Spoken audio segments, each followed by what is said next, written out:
जदि तुमे सकाळे जणे विधवार मुहं देख तेबे दिनटी अशुभ होई जाए कि? सकाळे विधवांको मुह देखिले शुभ ना अशुभ? विधवा हेबा कौन दोष? समाजर एही चिंताधारा कौन ठीक ना भूल? तेबे चालंतु भगवान शिव एही विषय रे कौन कहिछंती जहा तुमर समस्त भूल धारणा दूर करिबो। बंधुगण, गोटिए दिन माता पार्वती कैलाश पर्वतरे भगवान शिवंको पाखरे बसिथिले। तांको मनरे चिंता थिला। से पचारिले, हे महादेव, समाज कहे जे जदि तुमे सकाळे जणे विधवार मुहं देख तेबे सारा दिनटी अशुभ होई जाए। एहा कौन प्रकृतरे सत? भगवान शिव मुरुकी हसी कहिले, हे देवी, एहा केवल अज्ञानता। विधवा हेबा अपराध नुहे, एहा जीवनर एक पर्याय।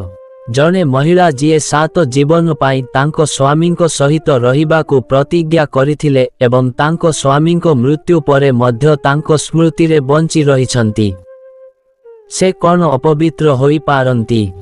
माता पार्वती कहिले, किंतु लोकमाने तांको घृणार सहित देखंती।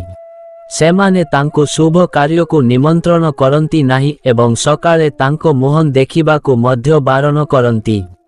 तापरे भगवान शिव एक कहानी कहिले। गंगा नामक जणे महिला एक सहर रे रहुथिले। तांको स्वामी जणे धार्मिक व्यक्ति थिले, किंतु से जुबा बयसरे मृत्यु बरण कले।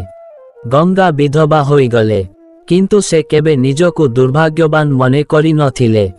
से प्रतिदिन भजन गाउथिले। से गरीब मानंकु खाइबाकू देउथिले एवं पिलामानंकु रामंको कहानी सुनाउथिले। दिने जणे राजांको रथ तांको द्वार देई जाउथिला। सकाळ समय थिला। राजांको नजर प्रथमे गंगा उपरे पड़िला। तांको मंत्री भयभीत होई कहिले, महाराज, तुमे जणे विधवार मुहं देखिछ, एबे सारा दिन अशुभ हेबो। राजा गंगांकु पचारिले, तुमे कौन विधवा? गंगा कहिले, हम महाराज, किंतु मोर सौभाग्य एबे भी बंचिछि मोर भक्तिरे। तांको कथारे राजा एते प्रभावित हेले जे सेही दिनठारु से गंगांकु पूजा पाई राजप्रासादरे बसाइबाकू आरंभ कले एवं कि आश्चर्यजनक संयोग, सेही वर्ष राजा युद्धरे विजयी हेले। राज्यरे सुख एवं शांति आसिला। भगवान शिव कहिले, हे पार्वती, एही समाजर आखिरे अज्ञानर अंधार अछि। विधवांकु अशुभ सूचित करिबा सबुठारु बड़ पाप। जेउ नारी स्वामी बिना मध्य धर्म पथरे चाले, से देवी परी। माता पार्वती हाथ जोड़ी कहिले, स्वामी, तुमे मोर संदेह दूर करिछ।